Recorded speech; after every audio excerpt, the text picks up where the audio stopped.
see no changes. Wake up in the morning. Classic Tupac. I love this song. Nice job, Bernard. Excellent job. 10:08. What do you mean? I didn't. Who picked this? I didn't sing the song. You didn't sing I didn't it, but produce the song. you picked it, though, didn't you? No. Oh, this is all flirty? Flirty. Great song. You're welcome. 10:08 on your Tuesday morning back here on the Bernie and Sid Show on Legendary 77 WABC. If you don't know, now you know.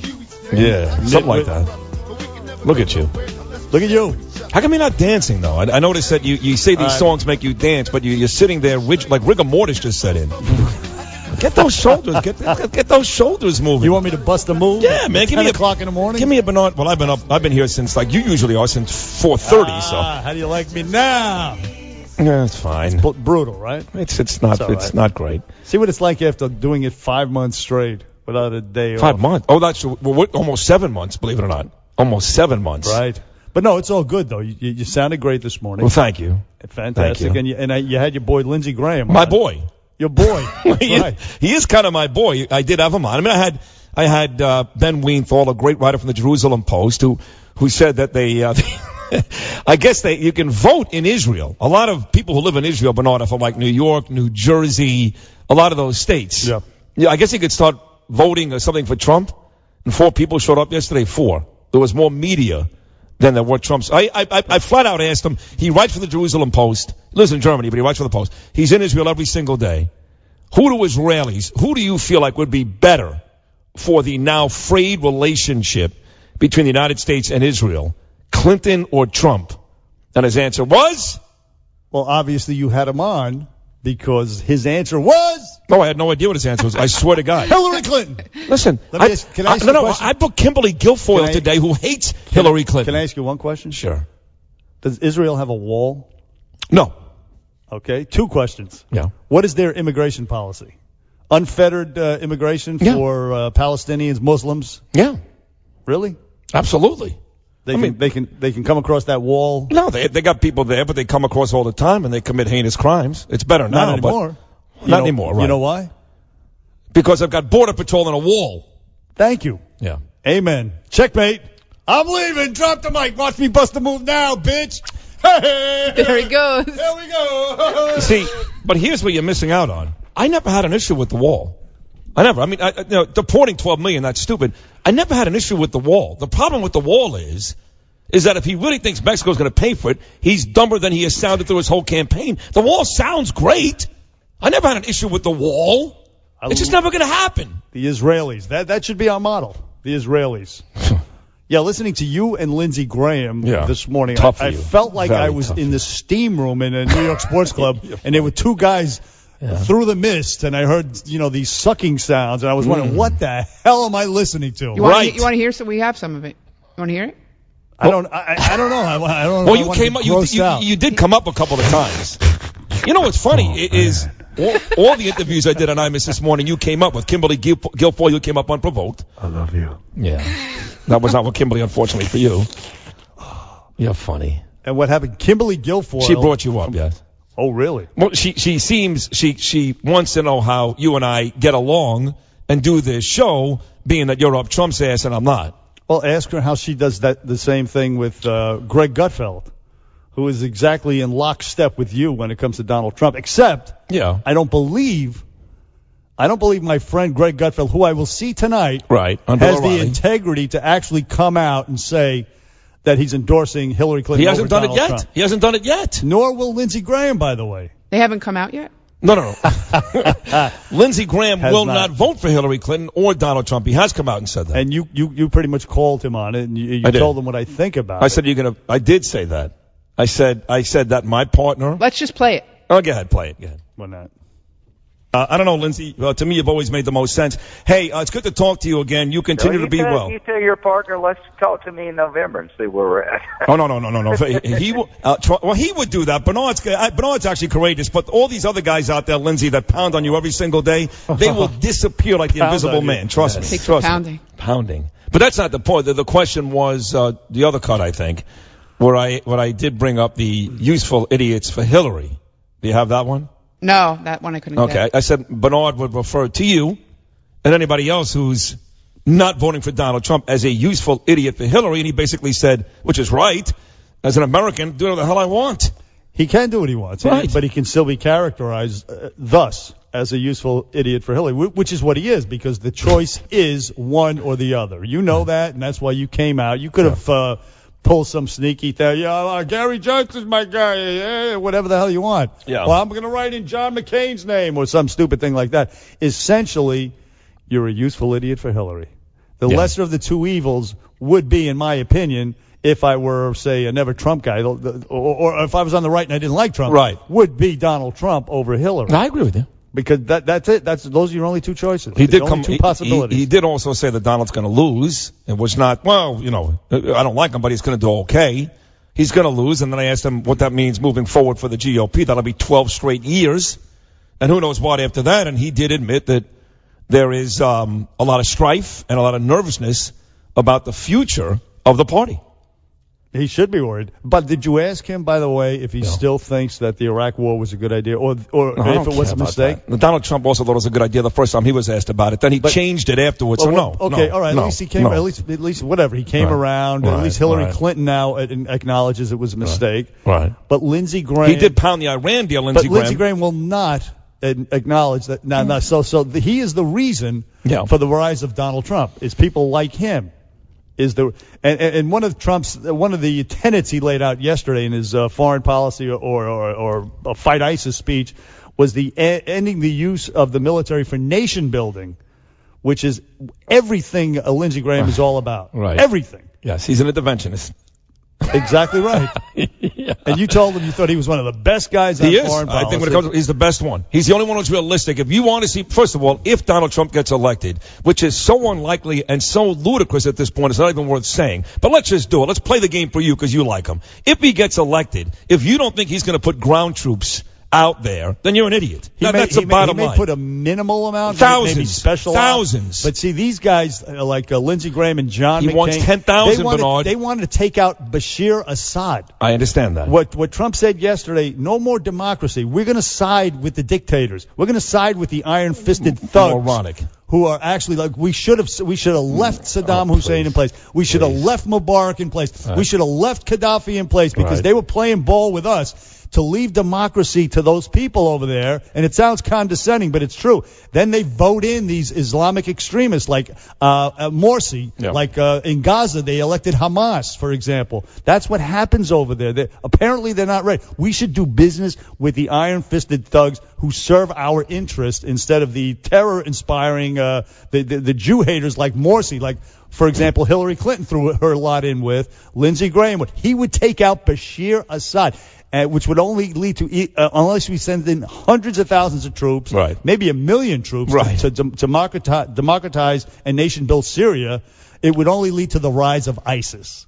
That's what Lindsey Graham wants, and that's why, in retrospect, I'm glad, even though I voted for Senator John Wayne McCain, I'm glad that Obama won because of that very one reason right there. Because John McCain and Lindsey Graham, they would have affected this take out Assad thing supported by Hillary Clinton. Well, wait a second, and we would have been in another terrible mess. But I thought it couldn't get any worse. Well, you're telling me that if John McCain, in fact, had won the presidency, it would be worse than it is now. It would have been. He would have had us. He has not learned the lesson of Iraq, as has not Lindsey Graham. And yes, it would have been a disaster foreign policy wise. They were over there lobbying for us to get in there to invade and throw out Bashir Assad. That's fine. I'm going to go with what Joe Biden said yesterday, even after listening to Donald Trump's speech, which, by the way, as I said in IMS this morning, was fine.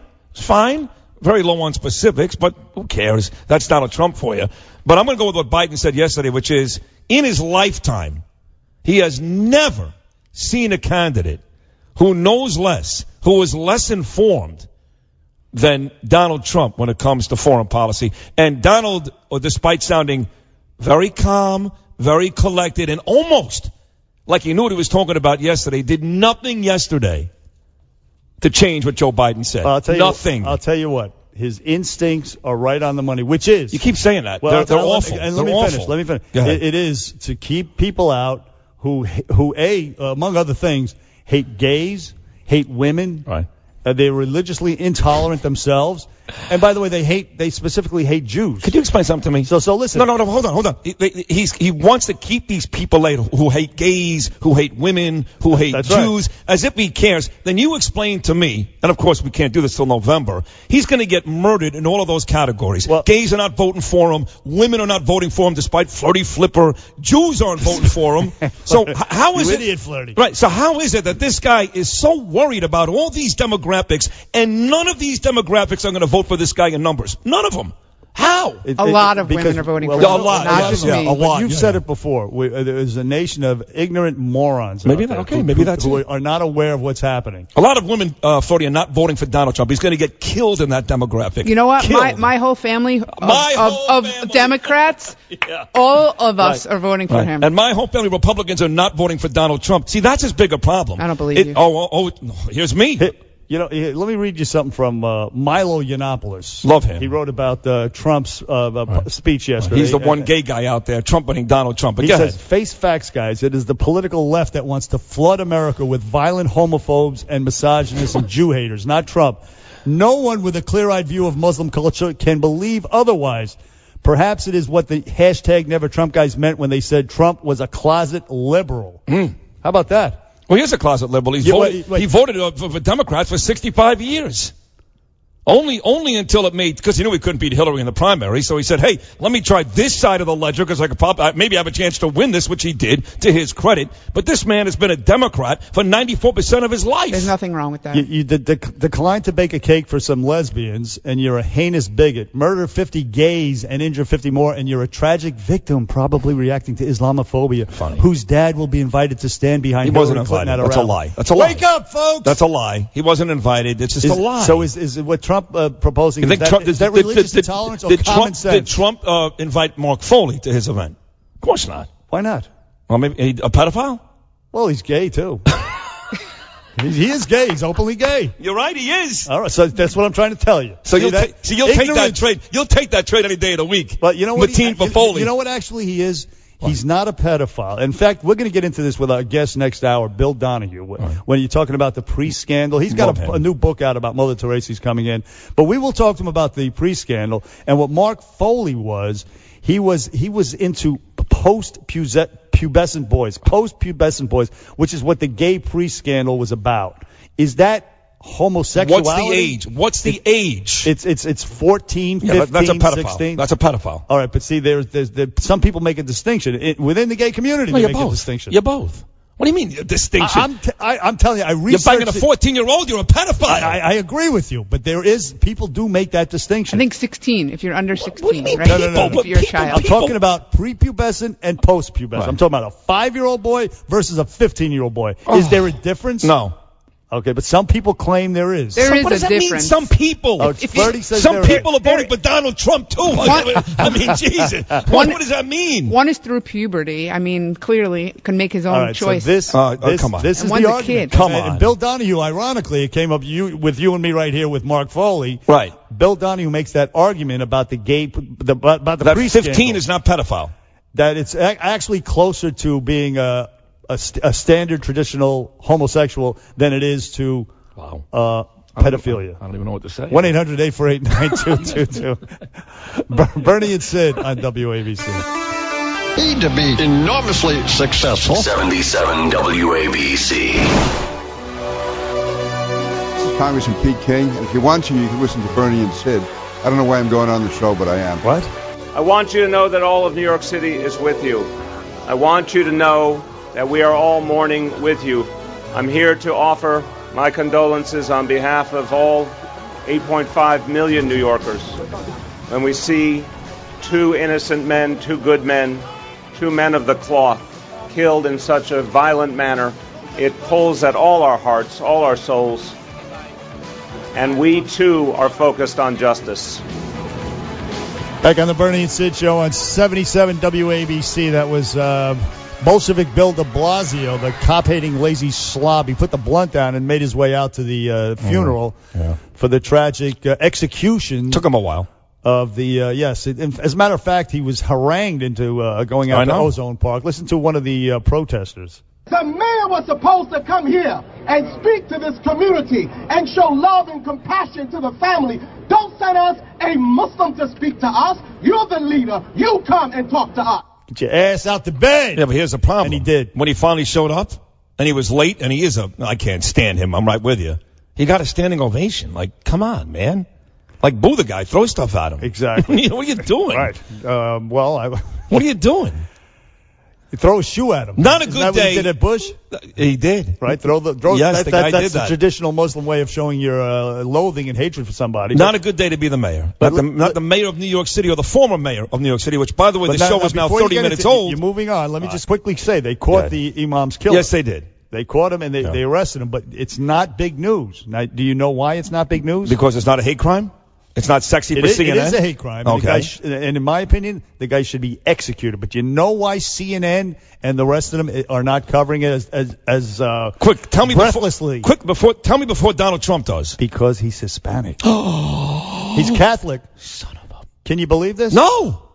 You would imagine that this would be huge, right? No. It was a hate crime. They were Muslims. And he was Hispanic. So it doesn't fit the narrative. Really? All right, now you can go to your Giuliani. Well, it's about 30 minutes in. It's the cover of one of now the paper's a rag. Your media bias on display, folks.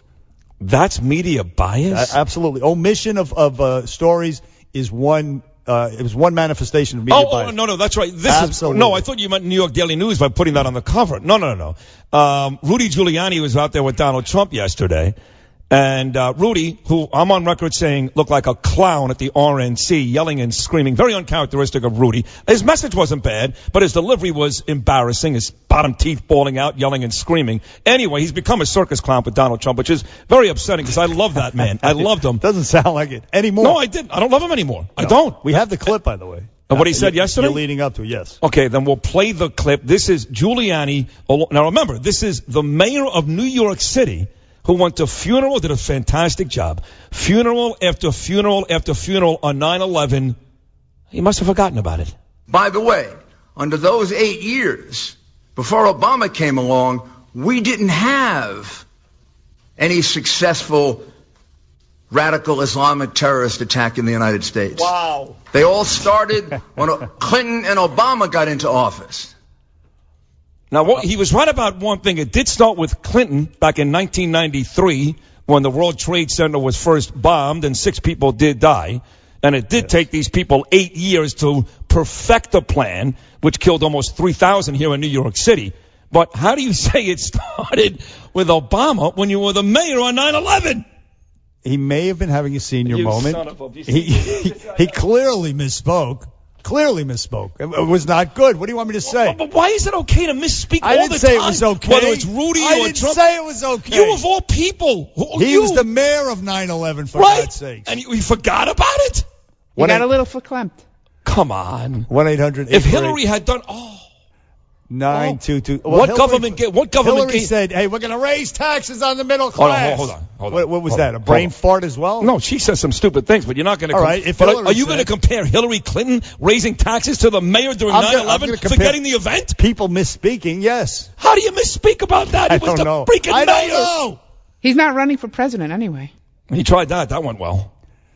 1-800-848-9222. Bernie and Sid back after Noma the News. It's fun to listen to. 800-848-WABC. There could be an explosion at any time. Get in. Get Truth. 77 WABC. Hey, why get they out? Hey, they beating up every white person. They jumping every white person. Man, no white person come down Sherman. He won. Beat it. Oh, my God. Back on Bernie and Sid on 77 WABC. There was some tape of the rioting out in Milwaukee, Wisconsin, after, a young black man was killed by a white cop, an unarmed young black man. Oh, wait a second. He was armed, right? I take that back. That's how Bill O'Reilly started his thing last night. What you did yesterday on this show, I just did it again, that an unarmed black man was killed by a white cop till he corrected it, and we found out, of course, that a armed black man was killed by a black cop. Did O'Reilly do that? Yeah, he did the same exact thing. And it turns out also that the kid, the suspect, the perp, who had an extensive criminal background. Oh, long rap sheet. He was not shot in the back, as was first reported. He was shot in the chest, which means that he was facing, pointing coming towards the gun. Right. That's right. So apparently Black Lives Matter stoked all this unrest and ignorance by misreporting the stuff on social media. And this is how it all got started. So, look, if you actually believe what they're saying, that a kid was shot in the back by a cop was shot. I mean, a kid was shot in the back by a cop, unarmed kid. I mean, you'd be pissed off too. Yeah, pissed off. But you got to burn the city down. That's another. Why? I mean, I just don't understand why. Pissed off, yes, and certainly protest. But why in all these events? Whether it's Missouri or this, burning businesses to the ground and the violence, I just don't get it. In your own hood, at least. At least go to a white neighborhood instead of a house on fire. At least the victim's sister, the victim I call, he shouldn't even say victim, the perp's, the late perp's sister said this. Take a listen. On everything, tell his mama y'all sorry for her loss. Burning down shit ain't gonna help nothing. Y'all burning down shit we need in our community. Take that shit to the suburbs. Burn that shit down. We need our shit. We need our weed. I don't wear it, but we need it. There you go. Go to the suburbs and burn that shizzle down, yo. What's up with this, man? You burn it down our own hood. So at least as wrong maybe it is as it is to incite people to go burn down some white people's houses. Right. At least it makes a little more sense. Absolutely. Right? So there's progress being made. There's hope. Is what I'm saying, Sid. Keep hope alive. The problem behind all of this, the person that's incited all of this, has nothing to do with the cop. It was Donald Trump. Well, that's right. And Trump is, by the way, speaking in Wisconsin tonight, 30 miles north of Milwaukee. Yeah. But you so seriously. No, it's times like this where, as much as I don't like Donald Trump, and that's obvious on the show, but also if you've listened from day one for 7 months, I defend him often, even with disliking him. When I hear stuff like this, that he's responsible, it is it's beyond ridiculous. Well, beyond. Of course, you have everybody from the president on down on the left, like Obama, prejudging cases and talking about police reform, and the police need to learn this, and the police need to know that. And also not giving us all these statistics. He caters it very nicely to support his. The one of the most stark statistics that came out that contradicts that narrative is that, yes, blacks are more likely to be stopped by police and maybe even roughed up, and that's okay, maybe you got a beef there. But once in custody or once they're engaging the police, whites are more likely to be shot by the cops. Much more. Shot to death. Right. That's actually a fact, but you have these cop-hating losers like the lazy slob Bill de Blasio, who perpetuates this false narrative. It's terrible. And look, again, if you're in these communities and you believe these people that are saying that, like de Blasio and Black Lives Matter, and you naturally would be pissed off.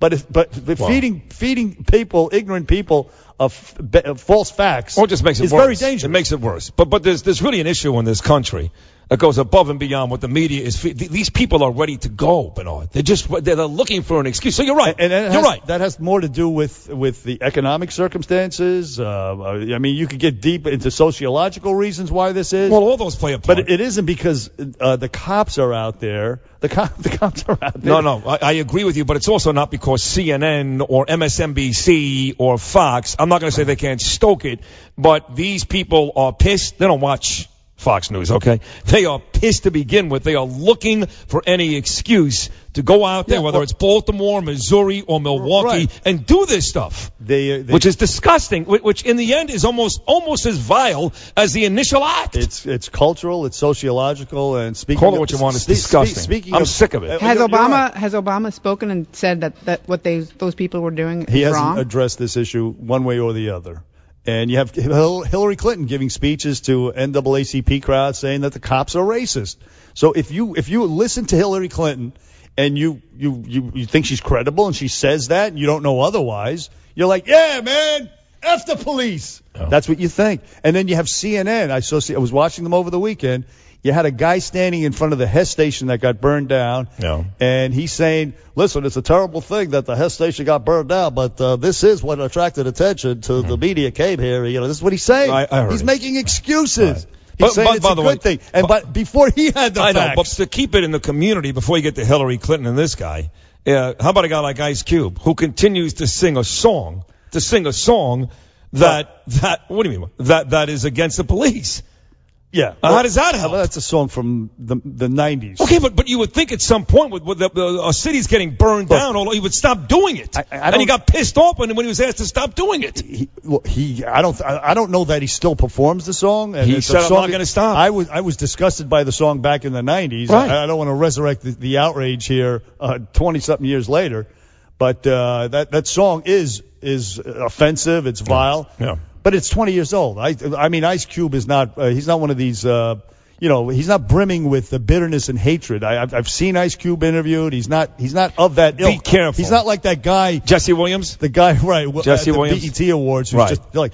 I mean, you got millions of dollars, private jets. But you wouldn't know. And you're just like overflowing with venom. But you wouldn't know. What the hell's wrong with you? But you wouldn't know until he makes that speech at the BET Awards. I don't know. I'm not around them every day. And maybe you wouldn't know that about Ice Cube if he doesn't sing a damn. Maybe the real Ice Cube is the guy who sang that song. I will tell you that I've seen Ice Cube interviewed, and he is not. No, he seems fine. But the song is itself, and I don't know that he performs it. Well, that's my problem. Is maybe that song is the real Ice Cube, the one you see doing interviews, who's made millions and millions of dollars. You know what I used to do back in the 90s? Denounce it. Denounce it. He may have evolved since then. No, he hasn't. That's the point. He had a chance just a couple of weeks ago on television to denounce it. I ain't done nothing wrong. I ain't done nothing wrong, and I'm going to continue to do this song. Denounce it. Well, then he's a jerk. Thank you. All right. The rest of my case. Thank you. Boy, Danielle told me an awful lot. Between Danielle and Kubi, I could be an attorney. Well, Flirty adjudicated it. She was the judge. You had to get the word Jew on there, didn't you? Somehow. It's an SAT word. By the way, Bernie, you do such a good Obama. It's not bad. Really good. Oh, really? He's a great impersonator. It's great. Very good. You know, unlike Darrell Hammond and Jim Brewer and all these guys, I don't sit in front of the mirror and practice anything. What do you do? Nothing. So when you say something like that to me, you put me on the spot. I know, but you won't. I don't have like. No, you just did it. Well, Obama think already. That's not what I was going to say. Right. So good. So good. Oh, really? Thank you. What do you do when you sit in front of the mirror? I'm just curious. Well, we know that answer. I'll send you a tape. 1-800-848-9222. Bernie and Sid back after this. Back on Bernie and Sid on 77 WABC. Next hour, our guest is the always outspoken president of the Catholic League, Bill Donohue. He's got a new book out about Mother Teresa and people who bash her, but he's also got a lot of opinions on Trump's attempt to...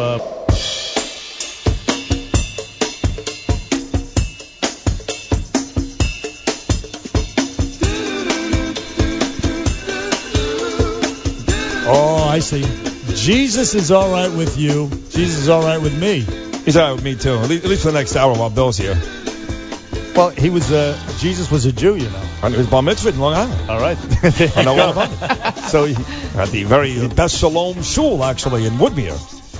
You didn't know that, did you? No, I didn't. Well, Bill knows that. But mazel tov to Jesus. In the studio, Sid. Yes. Back on Bernie and Sid on 77 WABC is the always outspoken, very, very intelligent, courageous president. Very likable. Very likable. President of the Catholic League, our friend Bill Donohue. Good morning, Bill Donohue. How you guys doing? We're doing great. It's a pleasure and an honor. We love having you here. Oh, I love being with the boys. And you know this because you probably heard this a billion times already, but every time we say we book you, the guys in the production room go, how'd you get Phil Donohue? That's amazing. I thought, but a million times, right? Always, right? I knew Phil. I've known him, going back to the 1990s when I did his TV show.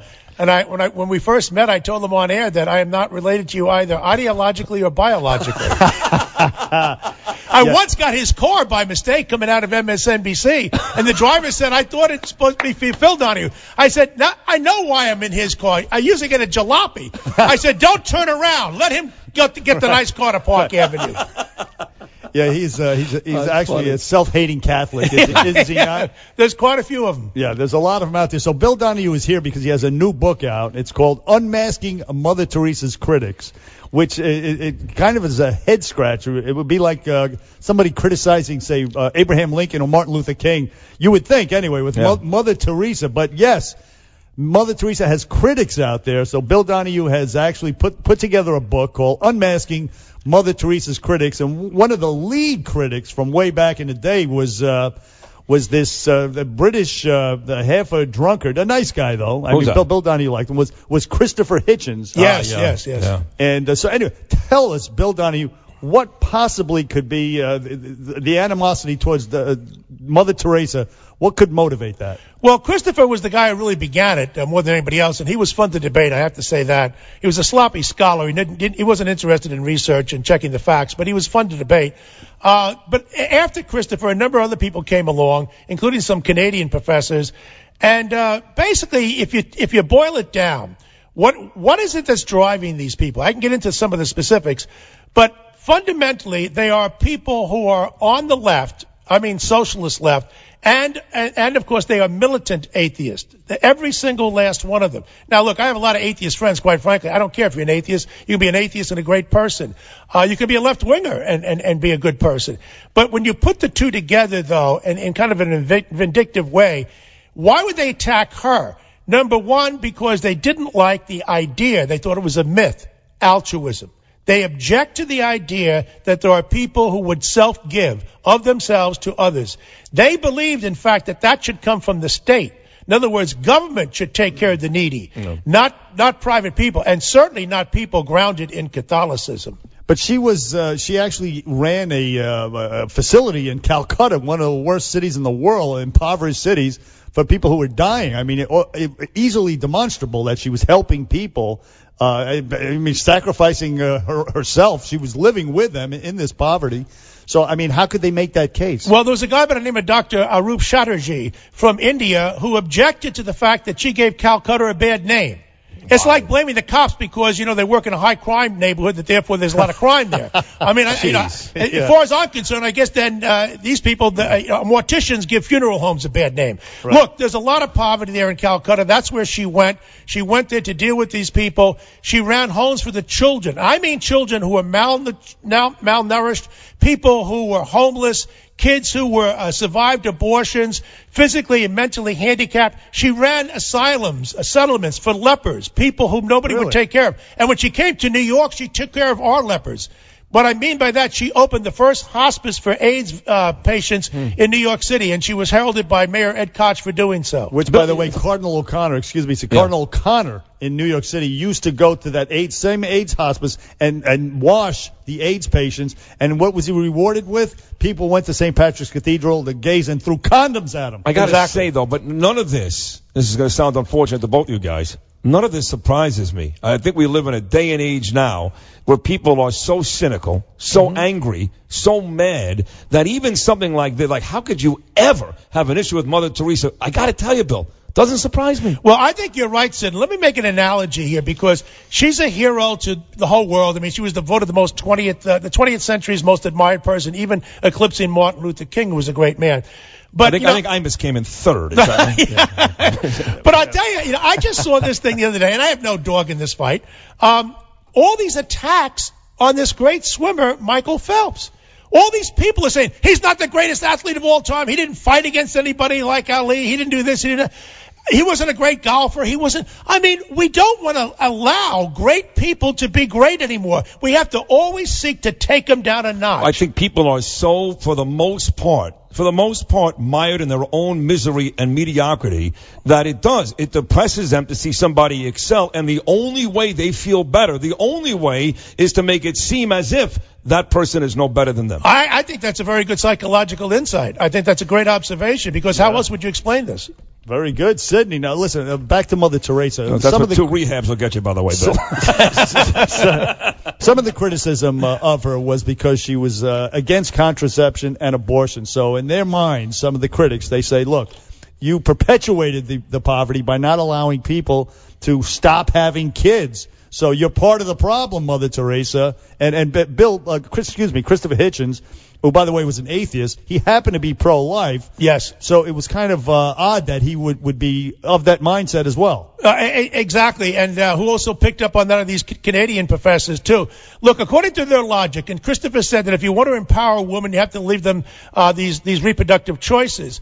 Well, then China should empower a lot of women. Because in China, they not only take care of the kids in the womb, they care of the kids outside the womb in terms of female infanticide.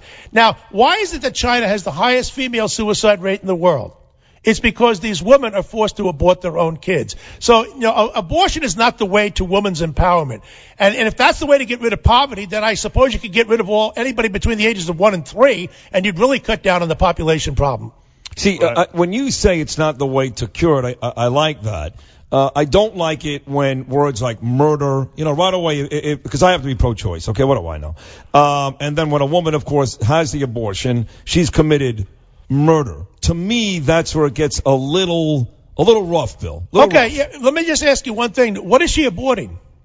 She's aborting a fetus, which is not yet. I know you're going to give me scientific. The fact is, after 2 months or 3 months, and I've read all that stuff. I've also read different reports at different months where the baby is actually alive, but it depends when she's aborting it. Let's do that, okay? There's a woman by the name of Gianna Jensen who testified before the House subcommittee on this issue here in the last year. And she talked about, she's pro-life. Now, there's a reason she's pro-life. Her grandmother ordered her mother to kill her in an abortion, and she survived. It was a botched abortion. Now, what would you say to her? I would say, thank God it worked out that way for you. Well, I mean, I think so too. But I could also, for that matter, show you the child or the person that because of the pressure of pro-life had the baby, or maybe they just wanted to have the baby, and that kid now is living in destitute, is depressed, wants to kill itself because the mother never should have had a child in the first place. Well, shouldn't we at least leave that up to the child as opposed to making the decision for her? The child going to make his or her mind up at 2 months old. I used to work in Spanish Harlem, and a lot of people used to say, well, these kids are deprived. In fact, they are deprived, but you know what? They were glad to be alive, and they should make that decision. Hopefully they won't. How do you think Kaylee Anthony feels today? Well, she's dead. She can't feel anything. But fact is, her mother was a teenage pregnancy who wanted to do coke and drink and bang everybody in sight, and they found that kid dead in a parking lot in Orlando. There are some terrible situations. I'll be the first one to grant that, but I don't think the answer is to take an innocent life.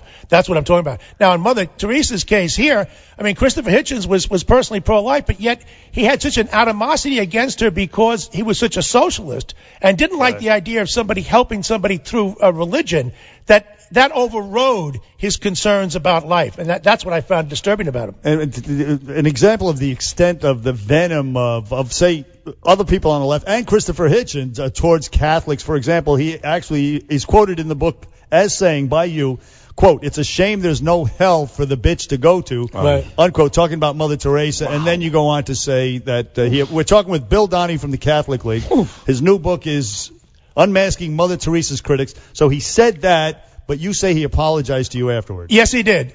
He got on the phone and he said to me, I shouldn't have said that. And we agreed. He was smart about the Islamofascists too. That's where we agreed about the radical Muslims out to kill us. He was not naive about that. He also liked to drink, but so do I. But unlike Christopher, I have some breaks, and the poor guy never knew when to put them on. No. I did offer to buy him a drink after that, and he said, "Bill, we'll have a couple of pints of Guinness." But no, in all honesty, the poor guy wound up with cancer, and he died at the age of 62, a pretty ugly death. Pretty sad. Yeah, he was a drinker and a smoker. I mean, you would see it every right, and he's also a switch hitter. Can I say that? Oh, of course. Yeah, in fact, absolutely. He went both ways. Well, sometimes when you drink and smoke, those things happen. Well, I drink a lot, and I don't smoke anymore, and I only went one way. But how about the women? You don't like the women? Like the girls? I love the girls. Oh my God! Listen, I got to be honest. It was this is the second time you've been in studio with me and Bernard, and you and Bernie have a long-standing friendship. And I remember you being on with us on Imus 15 years ago. Yes. I have to tell you that spending St. Patrick's Day you were in here that morning, the day of St. Patrick's Day, is a memory. I'm telling you, I will never forget. It was so special to have you here on St. Patrick's Day, not because of your beliefs or your religion, but because you can drink. Oh yes. And when I was in the Air Force, we used to do table to table, chug a mug. during the Vietnam War, and for 4 years I never lost once. Wow. Never lost once. I beat every guy. People would say, Bill, this guy came in from Missouri last night. He's down at the Airmen's Club. He's pretty fast. I said, I'll meet you there tonight. And everybody had all their bets down, and whoever lost on which guy you were rooting for had to buy the pitchers for the rest of the night. I was loaded all the time. Listen, even the best drinkers, though, have had that one night. Listen, I was a pretty good one. I wasn't a Hall of Famer, but I did go to rehab twice. But I had that one night at 14 years old where they're still picking carrots out of my friend's window because that was the first time I blew chunks. Bill Donohue, the great drinker that you are, there had to be a time when you threw up. Yes, actually, quite frankly, that was a lot longer ago. Probably about a week and a half ago. Bill Donohue's sitting here in the studio with us. He's wearing a Coors Light hat. And by the way, not exactly breaking stereotypes, but you know what? We don't care. No. We Irish people, we don't care. we like our drink. So you know what? Screw you and screw everybody else. I'm Jewish. We like to drink too. We just drink different. You guys like beer. We like booze. I'll tell you the best way to drink sometimes I believe is on an empty stomach. There's nothing tastes better than than a good 24-ounce can oil can of Foster's on an empty stomach, and man, does it go straight to your head. And man, you may have to reach for the vomit bag after that one. Well, that's true. I mean, you can't have two or three. One or two maybe. No. But listen, finally, Bill Donohue, before we move on to other topics, we're going to hold you over because you are fantastic. So many things to talk about. Your book is Unmasking Mother Teresa's Critics. And finally, one of the other criticisms was that she was a fraud, that towards the end of her life, she actually renounced Jesus and her belief in Jesus. You address that in the book. Tell us, Bill. Well, she did say that for about 50 years, she didn't feel the presence of Jesus. She never stopped believing in Jesus. Otherwise, she wouldn't go to the Eucharist every single day. And this is where Christopher and I also had it out on TV about this. He said, no, she gave up her belief. And she didn't give up her belief in anything. There's a difference between feeling the presence of Jesus and believing in him. What is the difference? Well, the difference is that you may feel called, for example. She felt a call within a call to going way back, and she felt that Jesus was literally speaking to her, asking her to go to Calcutta and tend to the poor. She didn't feel like she had that personal kind of exchange in subsequent years. Now, before you break here, Bernard, and bring it back for another segment, I will tell you, I'll be honest here. A Jewish boy growing up, was bar mitzvahed, all that stuff. Plenty of Hamish in my house, okay? But as an adult now, I struggle with God. I struggle with it. And I'm going to tell you why. And I'm going to give you the opportunity, Bill Donohue, the opportunity to talk me off the ledge and make me finally believe, without any hesitance, that God is with me, loves me every single day. Can you do that? Well, I can tell you one thing. We all have faith. You wouldn't have gotten here today if you drove unless you had faith in your brakes. We all have faith. I took the train. Oh, we took the train. Yeah. Now you really have faith that the Long Island Railroad's going to work. That's some super. Now you're closer to joining us altogether. No, I mean, look, you can't prove these things. I can't prove it on a blackboard, and that's the problem with a lot of professors. Everything has to be proven on the blackboard. These same professors who don't believe in God believe in their utopian schemes, which are obviously unprovable. In fact, when they try to exercise them, it winds up in a bloodbath called the French Revolution. So I'd play it safe. Yeah. You know the old adage about, if I'm not sure whether there's God or not, I better play it safe just in case I'm wrong. Okay. You play it safe. Play it safe. Okay. Bill Donohue on the Bernie and Sid Show on WABC. His book is called Unmasking Mother Teresa's Critics. Bill Donohue, we're going to keep him over. We're going to talk Trump, de Blasio, Muslims with the always outspoken and very entertaining and likable Bill Donohue on Bernie and Sid back after this. Where New York comes to talk. 77 WABC. This is Rabbi Shmuley. Tell me, you guys all on the sugar? You nuts? You're not listening to Bernie and Sid? Put that dial back right now. To accomplish your goal, you must state a mission.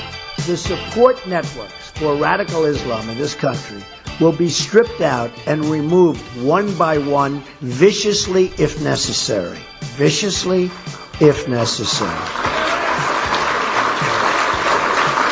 Those who are guests in our country that are preaching hate will be asked to return home immediately, and if they don't do it, we will return them home. Back on Bernie and Sid on 77 WABC, we're joined by the esteemed, always outspoken and entertaining, very cerebral, intelligent. Love him. Am I overdoing it? No, keep going. I don't think so. I don't think so. No. Bill Donohue is in the studio. His new book is called Unmasking Mother Teresa's Critics. It's a great read. We talked about it last segment. You just heard Donald Trump, Bill Donohue, right. on, what is with the lefts? For example, Donald Trump yesterday, he came out. He's against he's going to have a sort of a litmus test, or actually it's an ideological test similar to the one in the Soviet era in the 50s that we employed when people were coming in from Soviet Union. And what it does essentially is he's going to ask if you hate gays, do you hate women, do you hate Jews, that kind of thing. What's wrong with that? To me, it doesn't make any sense because all these people will do is lie. They'll lie. They're going to lie all morning. That's true, but here's the thing. They're going to lie. No, but here's what he said. They'll go to your social media past, and they'll look into you. Now, for example, Syrian refugees, you can't do it. That's why they shouldn't be allowed in. But as far as these people coming in on visas and stuff, for example, I'll give you an example. That's a lot of manpower, Bernie. A lot of hours. A lot of hours. This woman who they're celebrating at the Olympics, the Muslim fencer, she wore a hijab, and they think it's the greatest thing since Martin Luther King or whatever it is. They're celebrating her left and right, and you would think they would say. Remember the old narrative. The old narrative was women's sexuality empowers them. Now they're celebrating something where women seem to be oppressed. They have to cover up, but that's another thing. She has a social media history of bashing Israel, an anti-Semitic social media history, which, by the way, she was on CNN this morning. They neglected to mention once again. But it's that type of thing that they can look at and perhaps she'll get into the country, though. I mean, she could bash Israel. Doesn't mean she's collecting arms to kill them. Are you going to stop? In other words, you could dislike somebody. Are you going to stop them from going into the country? If they have something that says I support Sharia law, or that's different. Or Americans are scum, she doesn't have that. I'm using her as an example. I got you. She has a social media history which they choose to ignore. And she's American, not subject to this. But I am using that as an example of how you can vet people. I do agree with Trump that we need a better job in screening. And I think if anybody who looks like a security threat, we automatically deny that person until it's proven otherwise. And what we do right now is we let everybody in, and we don't even have any records on anybody else. So, see, Trump has made tremendous progress in getting the American people to rethink things. I don't think you have to go to this step, though, when you get into the idea of ideas. I mean, if the left gets a hold of this, they'll say, well, if somebody says anything nice about Catholics, maybe that's a hate crime or something. I think it's better to stick with security issues, and there's a lot there, and I applaud Trump for focusing on it. He has done a good job bringing up things. I'll give him that. I'm anti-Trump, but bringing up immigration, bringing up these things, I got to give him credit for that. But I will say this, being the religious man that you are, is God omnipotent? Well, of course. Okay, God fixed just about anything, right? Yeah, that's right. Okay. Even God can't help Donald Trump win this election. Well, there's somebody called Hillary Clinton, who may help him out yet a little bit. If there's more emails to come. It's funny you say that because he called her the devil a couple of weeks ago. Right. So Bernard is more religious than me and smarter. I'll admit that. So, but I went back and did some research, and I found out that in the Old Testament, that the devil and God are basically the same. That they, in terms of how they feel about people, how they feel about what's going to happen, all that pestilence and pessimism. So in the end, if in fact that's true, then the devil for Donald Trump becomes the God for Ron Kuby. Let's not forget that little passage there where in the New Testament and Jesus smashes the head of the serpent. I mean, now we don't want to do that to Ron Kuby. We love Ron Kuby. Yes, we do. He's actually a good guy. But yes, Hillary Clinton is the unifier of the right for sure. And Bill Donohue in studio, Bernie, and Sid, we have to take a break for the news. Bill, you're going to hang out with us the next segment. We're going to talk Bill de Blasio and more. Oh, my favorite mayor. Et cetera, et cetera. Back on Bernie and Sid after Nome of the News. 77 WABC.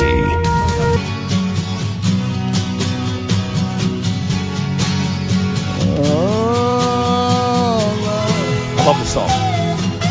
My sweet Lord. Yes. Back on Bernie and Sid on 77 WABC. We're sitting here in studio, joined in studio by the great Bill Donohue from the Catholic League. His new book, Unmasking Mother Teresa's Critics. And it's an excellent read. It exposes the fraud of people who actually can muster up the nerve to criticize a great woman like Mother Teresa. Unmasking Mother Teresa's Critics. We talked about it earlier. But I'd like to ask Mr. Donohue now. Bill, when an old priest is accused by somebody of an old crime back in something horrible back in the 80s or something, it's front page news on the New York Times. Public school teachers, it's almost epidemic. They're accused almost daily. You don't see it on the front page of the New York Times. You have in the Hasidim community, you have rabbis. It never makes the front page of the New York Times the way it would with a Catholic priest. Let me ask you, the question is, does the New York Times care more about Catholic boys than they do about, say, little Jewish boys? They don't care about the kids at all. They care about the victimizer, not the victim. See? It's all about the messenger, so to speak, and that's why they cherry pick. And that's why this woman, who is still the Attorney General of the state of Pennsylvania, Kathleen Kane, was convicted yesterday on 9 counts and felonies and perjury twice. She's still the state Attorney General. She went after the Catholic Church here just a few months ago about some alleged molestation which took place during World War II. I mean, this is astounding. She didn't go after any other group, just the Catholic Church. It seems to be a pattern. It seems to have been a pattern for a long time, and we're on to it.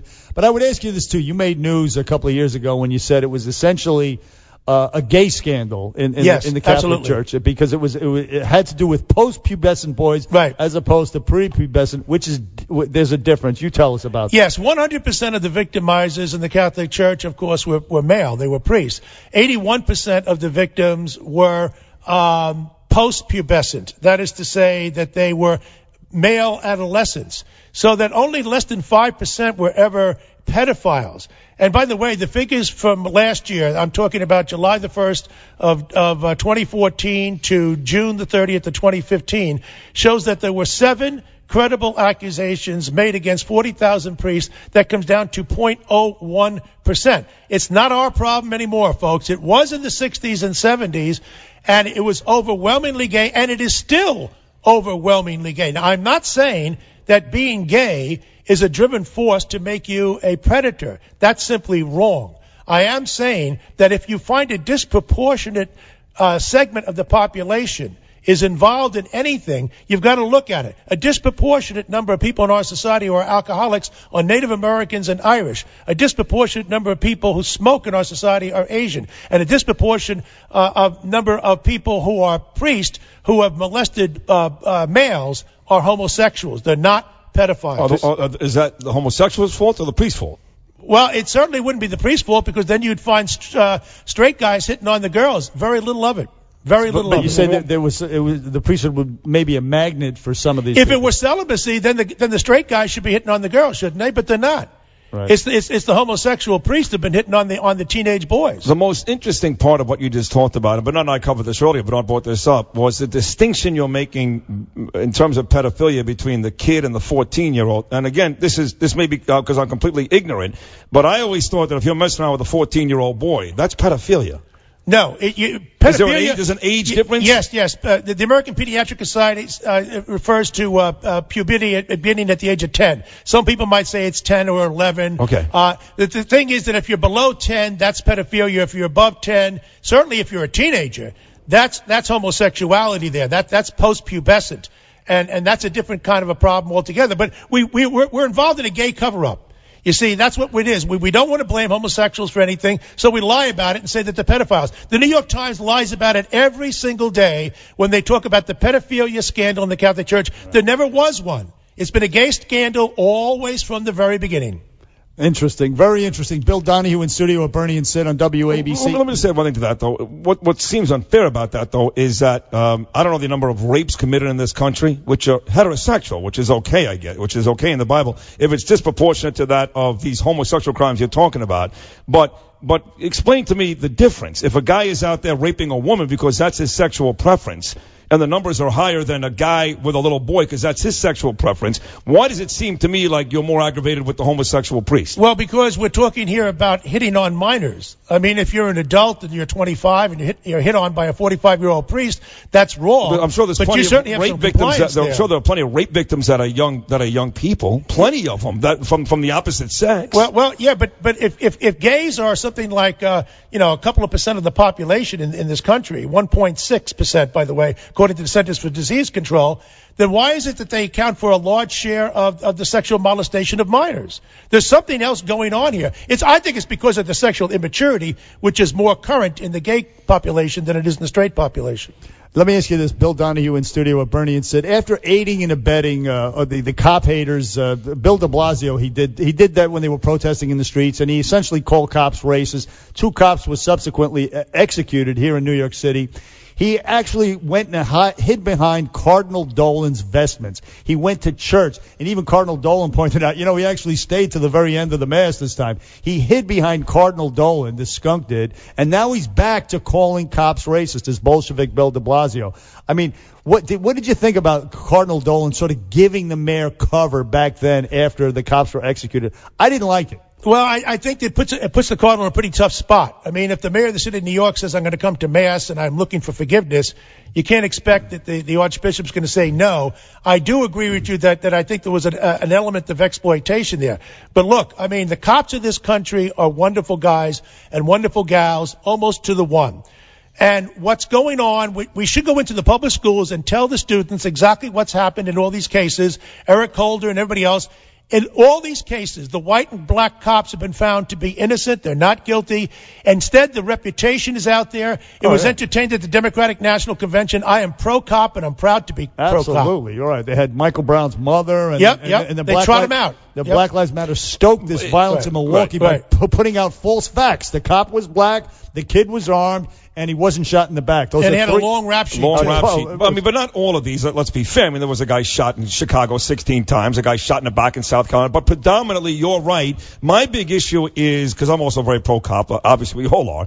My big issue is, I don't know how in this country we got to the point where, A, people just burn down stuff, regardless of the facts. Even after they know the facts, they're still burning down stuff. And B, kids who are bad kids, criminals, become the poster child for cities in this country. How'd we get there? Well, listen, I have a doctorate in sociology from NYU. I've written about this extensively, and I can tell you where the problem comes down to one word: fathers. Where you don't have fathers, you have undisciplined boys.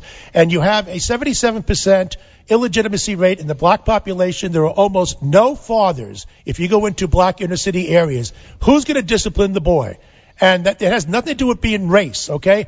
Boys have more testosterone than girls. That makes them more aggressive. If they don't have a father to sit on them, look out. And if you have a whole neighborhood like that, it could be white, Chinese, black, whatever it is, you're going to see this thing crumble. And by the way, it wasn't that way back in the 1950s when blacks could sleep on the outside on the fire escape when they didn't have air conditioning because there were fathers. There's no more fathers, but you'll never hear Al Sharpton talk about that problem, which is why blacks kill blacks routinely in places like Chicago. It's cultural and sociological. There's no doubt about it. And the aggressiveness on the part of young males is why they send young men to war. That's part of the reason.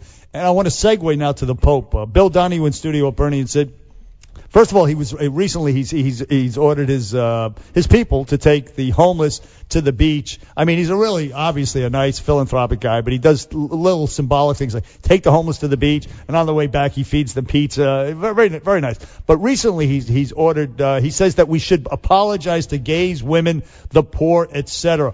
What are your thoughts? A lot of people think he's too liberal. What is your opinion on the Pope? There is a tendency on the part of this Pope and previous popes as well to reflexively apologize for things. I think we have to be a little careful. I mean, I always feel that you need to apologize if you yourself have done something wrong. But I'm not going to apologize because I happen to be a straight white male Catholic about some things that maybe some straight white male Catholics have done in the past. I don't feel any collective sense of incorporation on that. So I think that the motive is good.